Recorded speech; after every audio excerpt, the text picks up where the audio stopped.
Hi, this is Privateer Station, and today we bring you day 493 of Putin's invasion in Ukraine. As always, with former advisor of the Office of the President, Lieutenant Colonel Olexiy Arestovych, and Russian opposition politician, lawyer, and blogger Mark Feygin. Thank you guys for your continuous support. Thank you, Don. Thank you, Bill. Thank you, Daryl. And with this, let's deep dive into day 493. Enjoy. Dear friends, I'm glad to see you all on Feygin Live. It is Saturday, July 1st. Time is 10 p.m. in Kiev, same time in Moscow, and we're doing our regular stream, day 493 with Olexiy Arestovych. Olexiy, glad to see you. Good evening, Mark. We have over 30,000 starting with us. We understand it's Saturday. You guys are busy doing other things, but it is important that you still share the link so that those who missed the live stream can see it later. And do not forget to subscribe to Feygin Live, to Olexiy Arestovych, and if you are listening or watching that in English, do not forget to subscribe to Privateer Station. The links are in the description to that video. Alright, let's start with the information that appeared today. There were some signs of that, some precursors to that yesterday, about the visit to Kiev by the head of CIA, Burns, who was supposedly meeting with President Zelensky, and it was brought up that they are discussing the possible negotiations, and that the only condition for negotiations was that Russian troops withdraw to the borders before their February invasion, at least. And before that, Burns also had a conversation with Naryshkin, the head of Russian FSB, and supposedly he reaffirmed that the United States have no relation to Prigozhin's mutiny. So it's curious. Let's take the angle, how do you think it affects counteroffensive? And as people are discussing that, what's your take on that? Who is discussing that, Mark? Well, I would say insiders. Okay, insiders. Second question, is Naryshkin playing a high role in the hierarchy in Russia? He can represent that high role if he is authorized to. If he is authorized to. I remember Naryshkin at that meeting pre-February campaign start when Putin mopped the floor with him, so ever since he was not considered as a serious player. And it's not a surprise, maybe for some civilian people, but for the professionals it's not a surprise that intel people are always in communication. Nobody communicates as much as the intel services of different countries. They are always amicably or not so amicably keep their discussions, depending upon the current situation between the countries. So all these negotiations, all these conversations will last as long as Putin's campaign is still going. And our president already voiced the only term we have, not a single Putin soldier on our land, and then we can discuss anything.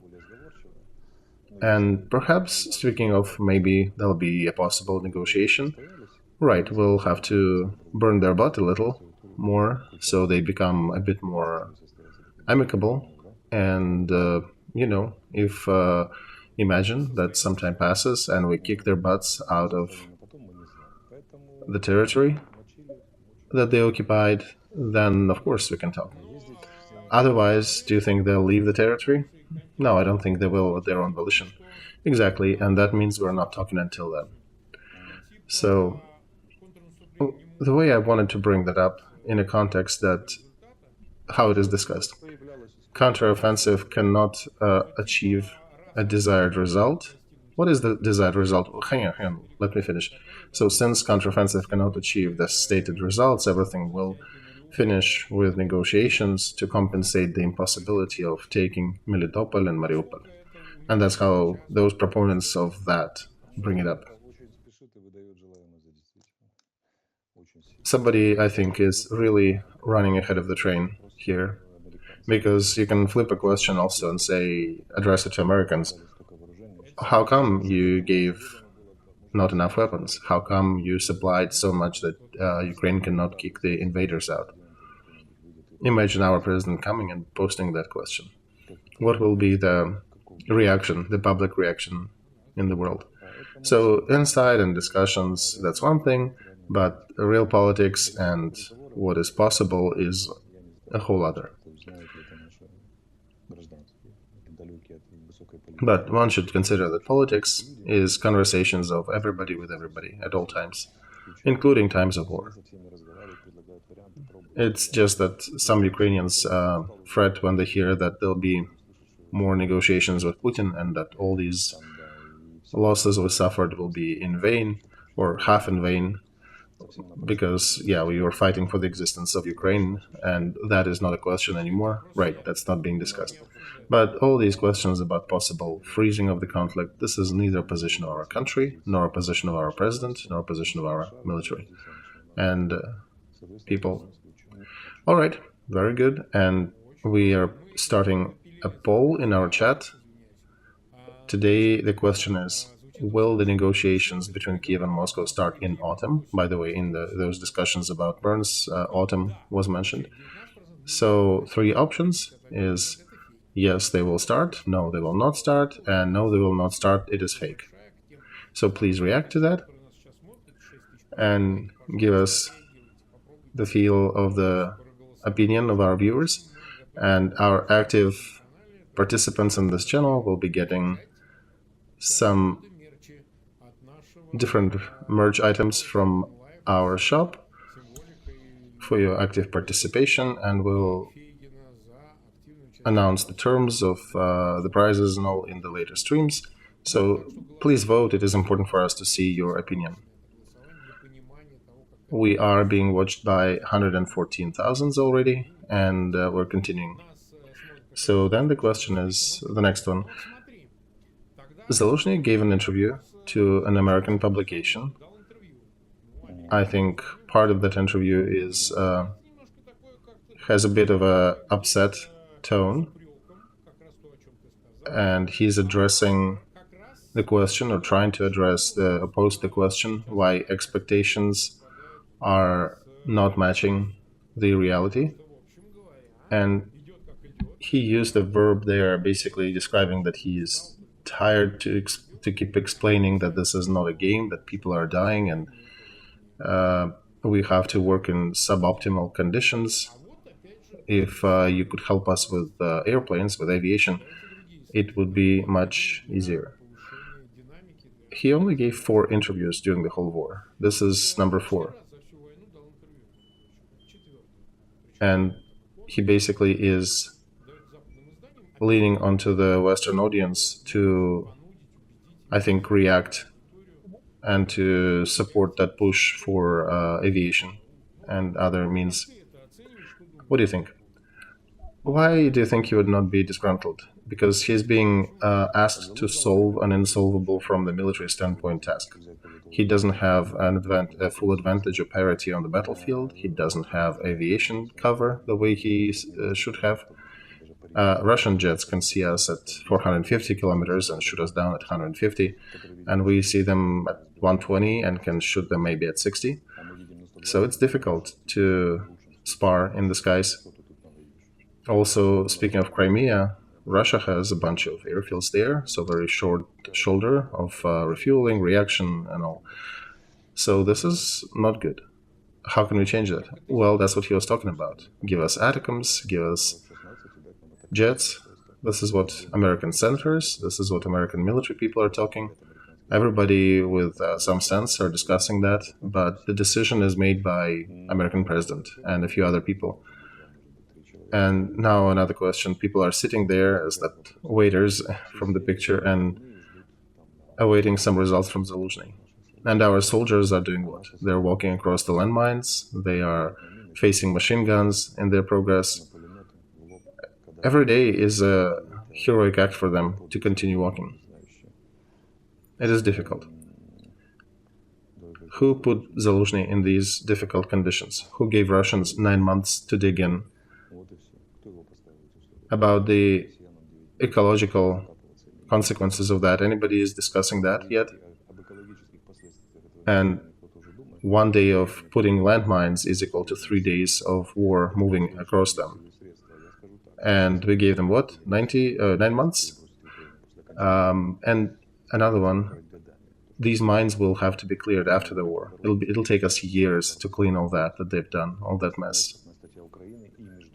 So, more questions to pose. Who paused the supplies of military equipment after we took Kherson? Because if you even follow the open sources, there was a pause, a very uncomfortable pause.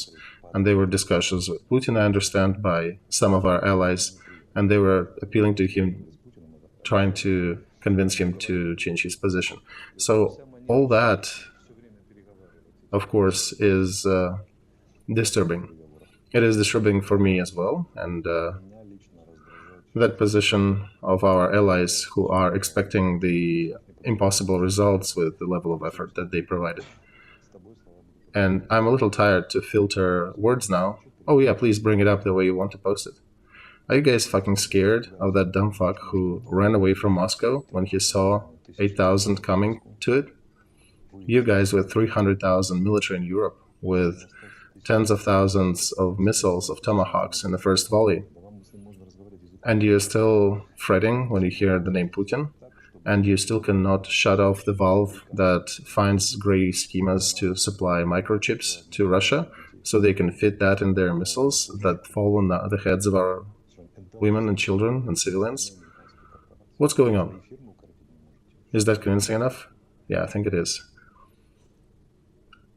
And Milley reacted today. He already said that, yeah, the offensive is, of course, bloody. The war on paper is different from real war, and vehicles that blow up in the fields actually carry real people there. It's not just computer simulations. So I'm touched by a deep understanding of an American general of the flow of war, but I have a question. And what? And where is that equipment that could help us make it easier? And to put that in place, we of course will get our land back. We will push further. We will get to Crimea. We will get further. But the question that still looms is the cost of this, the cost of our lives. And also the second wave of counteroffensive. When is that going to be supplied enough so we can continue with a new wave? Or we'll give them another 9 months to dig in at the new front.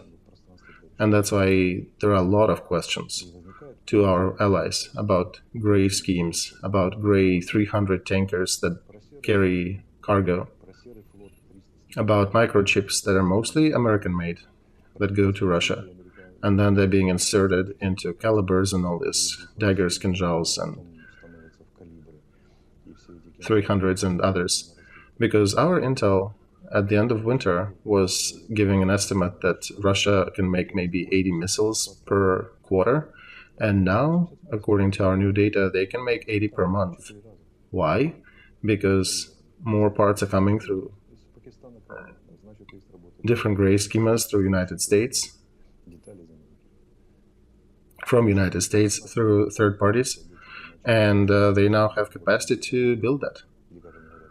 And for the second wave of counteroffensive, why not to supply more arms? Even if you're planning to discuss and sit down and negotiate, why pause the military supply of ammo and weapons? We should be discussing negotiating from the stronger position, or what? Or we don't care about thousands of our soldiers dying on the battlefields due to the lack of support. Are they forgetting that Americans were the ones who actually were convincing Ukraine back when USSR was falling apart to not part the Soviet Union, or at least to give all the missiles and all the nukes to Russia when doing that? And today we're getting all that crap on our heads, all these missiles that we gave back in those times. And now they're making that face and saying that counteroffensive is difficult. Yes, it does, it's bloody. Why, Brits gave already us Storm Shadows that fly further than Atacams. We're using them, we're not crossing any weird red lines.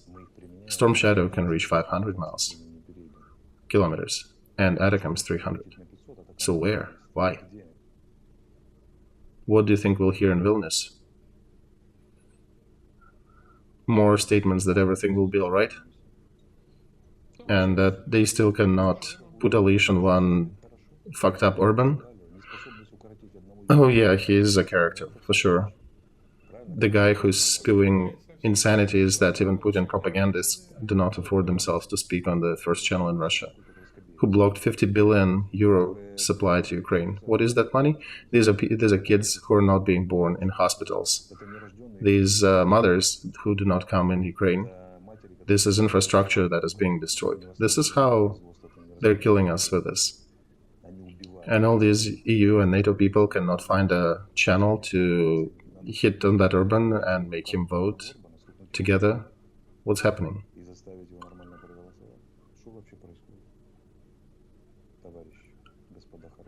Yeah, I don't know about the allies, but we already got 155,000 who I think are nodding to what you're saying. Mark, I would say that the world is currently ruled by a bunch of dumb fucks who cannot make serious decisions. Russia was without power for a day and a half. That puny baldy left Moscow to St. Petersburg. And NATO, with the strongest power in the world, is squirming and saying, well, we are not sure. What are we doing about Russia? Do we want for it to fall apart? Do we not want it to fall apart? We don't know what to do. And what do you do to stop that or to control that? Did you send us jets? Did you send us more power? Those people who can make decisions, they were having a meeting today. Both last names start with a Z. Over in Ukraine, at Rovensky nuclear power plant, trying to figure next steps in this campaign. These two people know how to make willful decisions. And among our allies, there are a lot of people who can't, who pee themselves when Putin comes to the screen. We don't even know if it's real Putin when that is traveling. That his doubles are appearing here and there and behaving totally differently. And then allies show up on the screen and say, well, we don't want any escalation. We don't want anything happening there. Well, okay, then they will blow up another Zaporozhye nuclear power plant, and we'll see how about that escalation for you. Would that be bad enough? Because you're still allowing him to do it. All right. Thank you, Olexiy. I see people voting about the possible negotiations. 41,000 voted. 18% say yes. 64% say no. This is fake. Say 19%. Please continue joining and voting there if you can. This is important. All right. Let's also look at the map. It is important. Oh yes, let's look at the map. So what do we start with? Let's start with Kherson, with Golaya Pristan. Some people are saying there, Antonov Bridge, right? Some people are saying that we are threatening the left bank, but the map doesn't show that yet. So Russian side is screaming that the fight is so terrible that they're barely holding. I don't know if that's real, but I suspect they may be inventing that for their command so that they would not be transferred to Zaporozhye and other hot directions. Even though they posted a few videos about the boat getting sunk. And hang on, Salda, whatever that guy is, representative of the occupation forces on the left bank, he said that the forces pushed Ukrainian troops off their platform that they had, the little area that they supposedly occupied, and there are no Ukrainians on the left bank now. Well, Mark, he said they pushed out the special services, and the fact is special services never dig, they never fortify, they never take and keep. So they're for something else. They're for trolling and scaring them and doing different diversions, but not for sustaining a certain area. So I think he's just voicing it out to show that they're still active, that they're fighting. So there is no area around the bridge that is held by Ukraine troops. Mark, it's a difficult place to hold because there's a lot of. Everybody knows the area. They can artillery shell it if they want to. So what's the point of holding it? Thing is, it's not reflected on the map, so I don't want to go deeper into some of the actuals that I'm aware of. So let's wait till it emanates on the map, and then we can go. Let's go further to the right. Pitikhatki, see that blue top? This is where the fighting ensues, and we are threatening the next settlement, and they're trying to hold us. Now, here, as some official statements are saying, the fighting is happening to the north of Robotina, and there are a couple high-rise buildings that, according to Russians, that were occupied by Ukrainian special services, and now they're shooting up everything in the area and controlling what's moving where. So Russians have issues there, and some of them withdraw. Then we move to the right to Big Novosilovka, where you can see there's a lot of blue zone now. Blue zone means that Russian troops are trying to counterattack, or we are attacking and they're holding. But it seems like we're holding at this point. So Deep State are honorably skeptical. They're not stating exactly what our sources or Russian sources are saying, because as long as there are no official confirmations, they're not reflecting that on the map. And that's right, because otherwise there is a lot of noise taking and leaving certain spots until that actually happens. But if you can continue on the map, there is a lot of motion everywhere on this front. You can see the green line is spanning further to the right. But what's important, you can look at the concentration of these red squares that represent Russian forces. We can see where they are mostly afraid of our motion to the south and a bit to the east of that current blue zone. Because if we manage to go down to Georgievka, to that last red square on the map, sticking down south in the middle, at about 5 o'clock, if we get there, they will have bigger issues in controlling the mouth to Ukraine, to Crimea, and other positions. And by the way, last month we destroyed 560 units of artillery systems on the Russian side, and they have about 540 left. How long do you think they'll hold? If next month we manage to destroy another 200 something, they will start folding, and that may happen rather fast. It'll be interesting to see how that emanates on the front.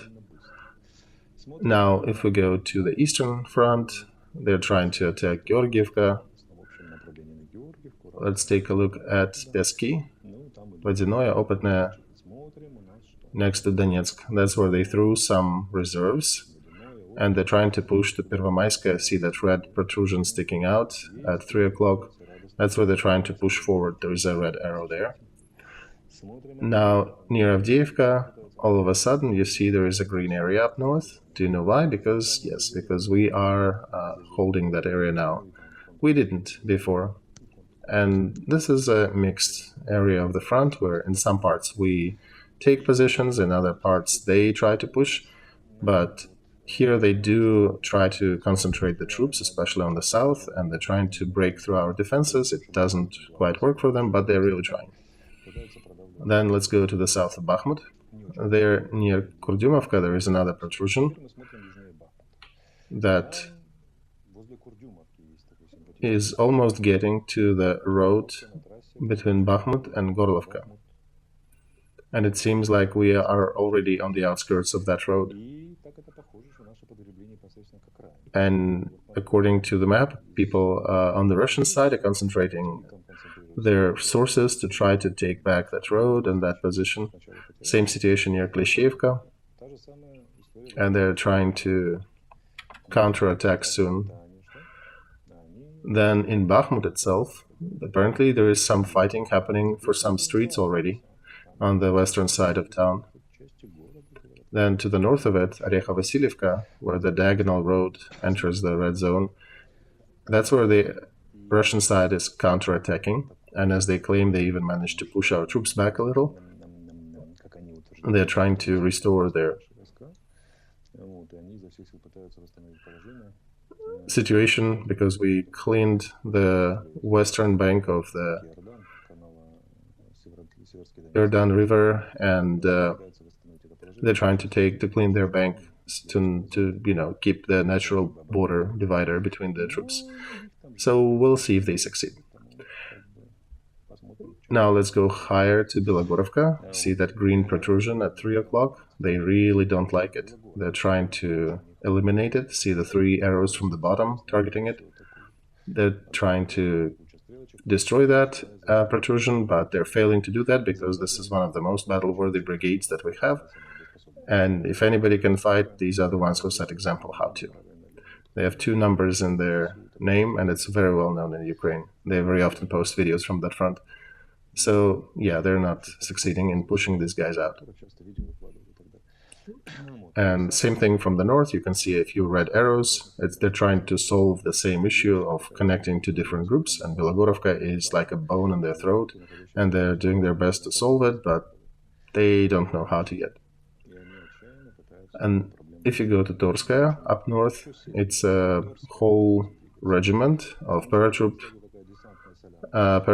in that area. That's where probably mostly preserved cadre 98th, 76th, storming paratroopers that are here, and they're trying to solve some of the tasks set in front of them. They have enough artillery, and this is the only operative tactical group that possibly can go into any offensive on the operative level, and that's what they're trying to do. And there is a little bit of fighting to the north from Svatova towards generally Kupinsk. And I would even say to Borovaya, but this is further out, so yeah, just a general to show the outline of the front. Of course, they continue shelling our border cities. More civilians died today. Unfortunately, this is basically a daily news. And we, in our turn, work on their warehouses, airfields, command outposts. Who gets whom? Yeah. So this is the situation on the front. All right, we've been live for 27 minutes, 185,000 are watching us, about 70,000 click the like button, and we continue the polling. Will the negotiations between Moscow and Kiev start in autumn? Out of 55,000 who responded, yes, 17%, no, 65%, and this is a fake news, 18%. Let's continue. There are more conversations going around about Zaporozhye nuclear power plant, and I think you said rightly so that the fallout from a possible explosion there is a bit exaggerated, but this still doesn't take away the possibility of that explosion, and you can hear and see people buying iodine pills and doing other preparations just in case anything happens there. And in different parts of Ukraine, people are also trying to protect themselves. But probably what I'm thinking and I'm looking at is that likely there are some communications happening with Moscow through International Atomic Commission about possibly creating some sanitary zone or asking Russia to withdraw from that facility. Do you think they can trade something like ammonia pipeline for Russia to be able to sell it to the world or something else? Do you think they'll leave that station? No, I don't believe they will. I think they can destroy it to cause more economic damage to Ukraine. And as for negotiations around it, I'm very skeptical about it. I doubt the capacity of Russian side with the level of loss of command and the general messiness that's happening in their leadership, that they can fulfill or come through with any promises they make on any negotiations. So you think situation will be unfolding in the escalating manner? Yeah, I suspect that's a probability. That's the main probability right now. All right, now let's go on. For today, the topic of Wagner Some of our viewers are even getting upset that we're even mentioning them because they're so fed up. It's been just a week. It's just a sign that, yeah, some people are tired from Prigozhin and his activities, but let's address from a different angle. There are discussions about possible deployment of some Wagner troops to Belarus, to the north of Ukraine, and even Zaluzhny and Zelensky mentioned that. They did say that this is the topic of their concern, that they still need to think for different scenarios. So let's not talk about the overall probability of that, but perhaps they managed to send some of the Wagner troops up north, and then, despite of futile aspect of the strategic aspect of the operation, they might send them to Volyn or somewhere else. Let's just discuss what happens. They'll be killed. Oh yeah, of course. But what other consequences? What do you mean? Do you think Lukashenko will be assassinated for that? I don't know. We'll see. So you are not think you don't think this is probable? I don't understand why Lukashenko would need 20,000 Wagners on his territory. He was promised a lot of things by Russia, that they'll assassinate him and his prime minister, and they even did some actions, but he's still holding, and he doesn't want precedents. He doesn't want Belarus territory to be used for any military action. For many months, he prevailed in stopping Russians from hitting any targets in Ukraine from his territory. He allowed them to put some nukes there, but no active action. And that's why I'm thinking that I don't think he'll allow people to be positioned there to walk on land and attack our border. But different scenarios are being discussed. And that's why the meeting between Zaluzhny and Zelensky, they were actually at Roganska nuclear power station, and they were discussing possibilities of how to defend that. And they're just playing out different scenarios and making sure we know what to do. I just know who are those people who are defending that area. And there are no Wagners who can walk through the territories of the Amber Diggers. Oh yeah, remember you mentioned that there's some scary people. Yeah, they are a very specific bunch, and even military do not want to look into their territories much on the Ukrainian side, and that's our own military. Do they have much of the heavy equipment? In good times, they had heavy machine guns. That was even before war. Yeah, that's quite substantial, right? Yeah, remember Browning heavy machine gun? Yeah, different ones, Mark, different. And the land there is very specific. So in order to even arrest somebody or just go take a look, our Ministry of Internal Affairs had to do a brigade level exercise with their police and special forces to just peek in and maybe arrest somebody or just take a look at some facilities. So yeah, you can expect that Wagner's will not last long there. Okay, then we are sending our warm hellos to Amber Diggers. All right. I think you convinced not just me, but Wagner's as well. So let's touch upon the next topic, the future summit. Any news related to that? People are still discussing the membership of Ukraine in NATO. Now, Prime Minister of Spain, Sanchez, also voiced that Spain is supportive of Ukrainian integration into NATO in any shape or form. So you already have 25 countries from the North Atlantic Alliance ready to vote yes for Ukrainian joining. We understand who is resisting. We talked about him already.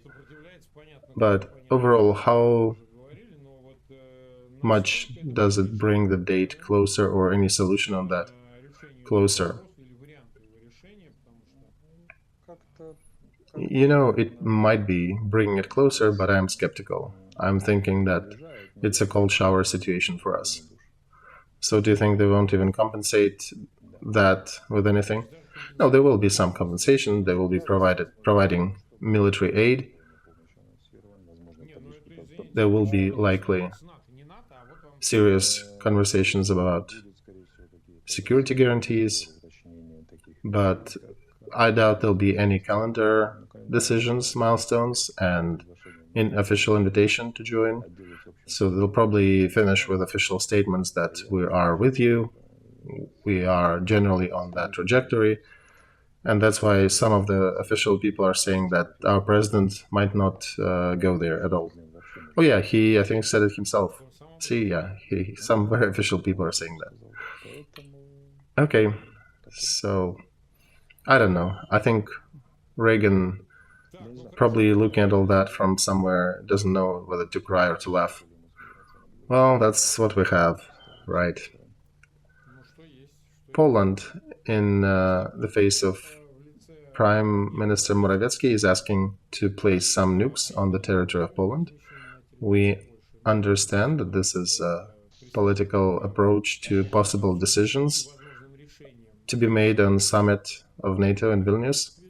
There are already reactions coming from Russia. Medvedev, that drunken screamer, tweeting that if Poland is getting nukes, that creates a situation when nukes can be used against Poland. But frankly, I think NATO countries are already thinking about that, and I suspect that these countries will be discussing the topic of nuclear arms being placed in Belarus. Yeah, Mark, they will. Remember, we've been laughing about at Russian military system, because that army, as they think, who'd won in the Second World War, 70 years later is giddily reporting that they occupied some cow farm or attacked a forester's hut, and their Minister of Defense is voicing these achievements. And they're quarreling with the private military company, which is the only storm force of this campaign that they had effectively displayed, which is already a weird situation for a Russian army to even have a private military. And I'm starting to giggle at our allies as well, where the heads of different military components of different countries are being voicing their concern about Wagner troops being deployed in Belarus, that 8,000 troops need to be paid special attention so that they would not somehow conquer any of the NATO countries. Isn't it funny? Guys with F-35 jets, 300,000 troops in Europe, aviation component that can clear the whole Russia military all the way to Kamchatka. And they're bringing up and discussing additional fortifications, increasing the striking force, be alert, and that's just for 8,000 Wagner troops who may be deployed in Belarus and threaten NATO. Let's make that a topic of discussion, really, in Vilnius. So,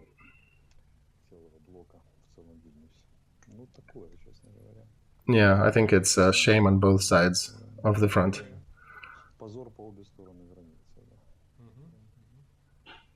All right, I got it. A couple more news I wanted to bring. We've been live for 38 minutes. Zigor, the ex-main editor of Rain, TV Rain, he's stating that Putin supposedly was resting at the yacht of his friend, observing the festival Red Sails in St. Petersburg, Russia. And supposedly he's never missing that. That's a school graduation event. I don't know if he's there looking for young male graduates. Just me being Mark Feygin and always picking on Putin. But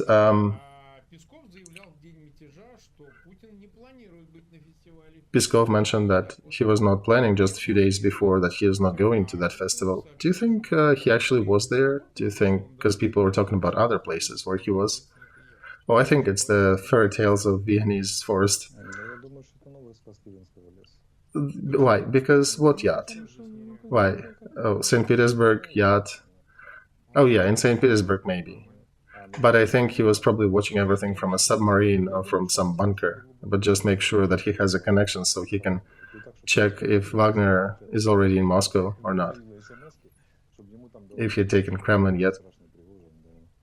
But on the Kovalchuk's yacht, I kind of doubt it. I think they're placing these versions to dispel the rumors that are accusing Putin of being too cowardly and hiding somewhere. And I have the question, why did not he visit the funerals of the pilots who tried to protect his ass? Well, that's you don't make points at these events because you're the one who caused it, right? But yeah, red sails or Dagestan to go hug some of his voters and local politicians. Yeah, Alexei, you never visit. Yeah, he doesn't go to events like funerals because that doesn't add to his points. Mark, in Russia there was a Tsar, Nikolai Palkin. Oh yeah, Nikolai the First. Yeah, people are telling the stories in history that once he was riding in his coach in St. Petersburg and he saw the lonely coffin being transported to the coffin without any people around it, just the carrier. And when he stopped and asked who's being buried, he got an answer that it's an officer of the Russian army who has no relatives left. So Tsar walked behind that coffin and observed the burial proceedings personally to give the honors. But that's back in the Tsar times. That's not Putin for sure. In the United States, there was a president who was meeting the coffins that were coming back from Vietnam. Yeah, that was Vietnam War. Because you need to, I think it was Nixon, right? Because you need to give their due to people who may not understand fully your political reasons, but still followed your orders and risked their lives and gave their lives to achieve your orders. All right. One last news before I bring it up. I will remind you that we still have a poll happening. We have about 70,000 voted. Yes, 18% saying the negotiations will start. No, 67%, and the remainder says it's fake. So the last news is that Kadyrov may be very sick. I'm usually skeptical about that. Very often they bring up about people dying 7 times before they actually dispatch. And I saw the videos with Kadyrov. He doesn't look well. Also, Delimkhanov kind of disappeared after that shelling attack that Kadyrov trolled the media with. But there are some rumors that his leg may have been amputated, and he indeed was hit by some of the shelling. So let's discuss that. I think that with Prigozhin and Wagner, Putin's regime also might want to get rid of some of the people in the Caucasus as well. Not only that, but also Teplinsky general. He's the commander of the Dnieper group of troops, so supposedly a very hot direction, and he's still under fire. Because supposedly Teplinsky has very difficult relations with Gerasimov, with the head of command. He refused to throw his paratroopers as stormtroopers, and he had some fallout with the Russian military leader. And they were even discussing stuff recently about Teplinsky and Surovikin and Wagner relations. Almost that he is an honorary member of Wagner, etc. And that during Prigozhin mutiny he did not give any order. He did not act with any aviation under his command. And also, before the mutiny, some of the troops were thrown from Kherson region to Donetsk and to the eastern side of the front, so technically closer to the Russian border. So these questions, I think, will soon be asked from him by the interrogators. How did that happen? When they get to it. So that mutiny treason aspect might have rooted itself rather deep, and they're still digging into that. So whenever you bring the topic of Wagner, I would be careful from our viewer's side to say that I'm bored with that. Just wait, give it some time. It's still unfolding. There are a lot of pins to still drop. I would even say, Olexiy, 1 week is not even a time span, not serious, because midterm and later remote consequences have not even occurred yet. So Prigozhin is just the first step, and then they would be doing purge in the military. They'll be investigating deeper who might have been part of that. And even if they weren't, they still will need some generals to be as victims to demonstrate that they actually investigated and prosecuted something, and just to show that they will punish everybody who is going to engage into these activities in the future. So this is an unbelievable event in Putin's Russia that is still causing ripples on the water. And regarding Kadyrov and Dilimkhanov, everything is simple. Yeah, show Dilimkhanov. If he's okay, bring him back to the screen. Kadyrov is a strong-willed person who is still not afraid to come to the screen and to give interviews, even though he does look worse than he did before. So his health is definitely deteriorating somehow, but Dilimkhanov is actually a congressman. He's supposed to be a public figure. Okay, so your prognosis is that we might see more news and sensations coming out of that? Well, yeah, from the point of view of the slow-mo game being played, just the first two pins that dropped, and there'll be a lot more activity unfolding. Okay, we're finishing our poll. 74,000 voted about the possibility of negotiations between Kiev and Moscow in autumn. Yes, 18%, no, 65%, and this is a fake news, 18%. That means that there'll be no negotiations like that, and we're finishing that poll, and we thank all 206,000 who were with us live and 85 who clicked the like button. We'll hope that the rest will watch that later, despite it being the weekend. Just make sure you click the like button and share it with your friends. That is important. That's how it helps us to get new eyeballs and helps YouTube to promote that. And if you have not subscribed yet, please do so to Feygin Live, to Olexiy Arestovych, and to the privateer station. And that's it. We'll see you on Monday, Olexiy, right? Wonderful. 10 p.m. Kiev time. Goodbye.